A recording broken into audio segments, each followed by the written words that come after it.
Okay, thank you so much. My name is Reuben Mutegi, a professor of educational planning and economics of education.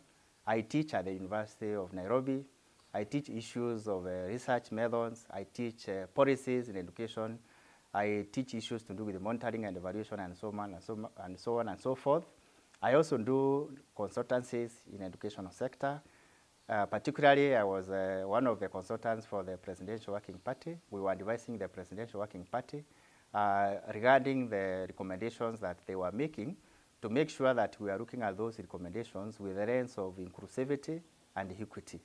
I've also done some consultancy with Huawei, where we were evaluating the internet usage in school. And this one is more of a preparatory study, which was to guide the government to know if they are implementing they are connecting all the schools with the internet, what are the missing links, what is working, what is not working, so that to ensure that the schools connected to internet, they are making use of it for teaching and learning, because that is essentially, and also research, because essentially that is what the internet is supposed to do.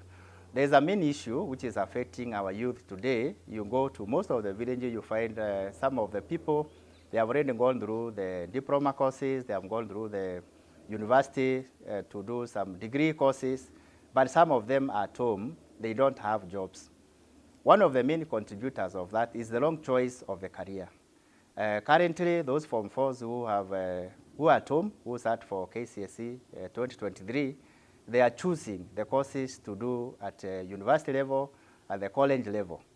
That's the starting point of making a decision of whether you are going to have a job or whether you are going to be economically meaningful in the community. So because of the wrong choices of the career, because of lack of industries in Kenya, because of the poor economy in our country, that's why you can see President is looking for jobs outside. He's encouraging people to go and work outside. What it means is essentially there are no jobs in Kenya. Otherwise, that's the theory of the government anyway, because we are not supposed to export brains. We are supposed to import and make use of the brains which are in Kenya. So the main problem is people, they choose the wrong career, and others also, they are very selective, that they are waiting for specific jobs that they trained for. I would advise the youth, don't be very selective. Just be doing anything. It can be business, it can be anything else outside your career. At least it can be farming, it can be anything else, just to make yourself economically meaningful as we are waiting for the right course that you trained for so that you can be able to get a job. But now, let me come to the current Form 4s, sorry. They are at home. There are 6 days remaining before the COOPS closes, the logging in and application of those courses.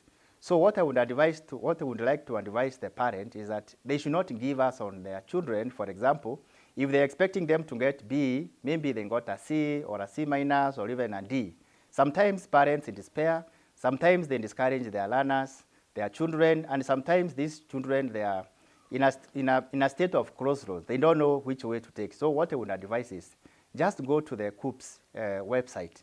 There are so many courses. There are so many degree courses. There are so many diploma courses. There are so many craft courses. Those craft courses are the ones we refer to as certificates.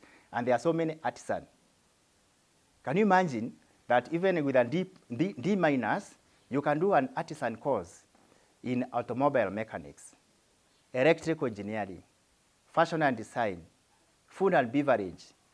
And you can use that skill to start your own business and become a very economically viable person in the community.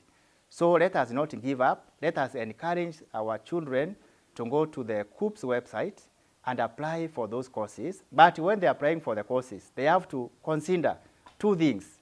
Number 1, what is the viability of that course to give someone a formal job or informal job? Informal job is where you employ yourself. And also look at the cost of the program. Because recently I was doing a consultancy for university funds, and we find there's a huge variation of the fees charged by the universities. You find, for example, University of Nairobi is charging like 320,000 for nursing.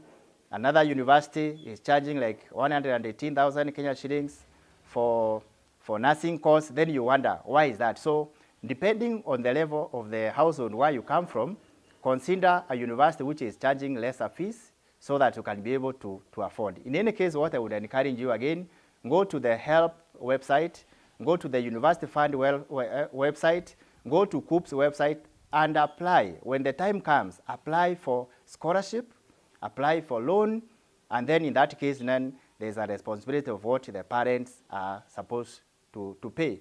In fact, if I give a small breakdown, there are 5 levels. I'll give you the first level. These are also those who earn the income of less than 6,000. The government is giving them 70% scholarship. It's also giving them 25% of the loan, and the parents are supposed to pay only 5%. So it is way cheaper than the former model of funding university, where the parents were paying more and it was more uniform of regardless of whether you come from a poor household or whether you come from a rich household. My final advice to people who are in a county where I come from, Tharaka Nithi, or even Meru County, the neighboring counties, those people who are working like providing bursaries to learners, make sure that you use an equitable model of funding so that you give more money to the learners who come from very poor households and cascading down so that those who come from well-off households, they are not given. Because currently you find in some of the constituencies, those in day schools, they are given 3,000, which is uniform. Those in boarding school, they are given 5,000, which is uniform. And we are giving the 5,000 to someone who has a balance of 95,000 Kenyan shillings. So how are you helping this learner? So eventually what will happen is that the learner will drop out of school, and then that 5,000 will be a wastage. There's also a lot of duplication because the other entities that are funding schools. So there's need of synergy and synchronizing, making sure that people are given money according to their needs. My appeal to the government, because it's the main actor in the education sector, let the government release the capitation money to schools, primary, secondary, and the university, using the new model, the scholarship and the loan. Let it be available to the learners 1 week before they report. In that case, they will be able to get money for accommodation, they will get money for the upkeep, they will get money to pay the school fees, and they will be able to learn well, and they complete their course. So all those who got D-, those who got D, they are feeling devastated. They are feeling that they have lost hope in life. There is hope in the new model of funding. Go to the COOPs, log in, apply for artisan course, that is for people with a D-, apply for craft, which is certificate for people with a D and a D+, apply for diploma, C- and C, and apply for university with a C+. But one thing I want to emphasize, if you got, for example, you wanted to do nursing, and probably you got a B plane, don't lose hope. Just apply for a nursing diploma in KMTC.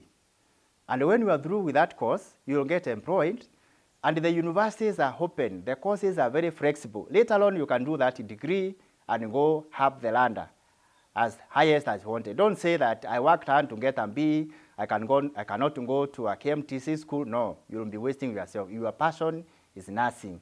If you fail to get a cluster, to get a nursing course in the university, just go to KMTC, enroll for a nursing course.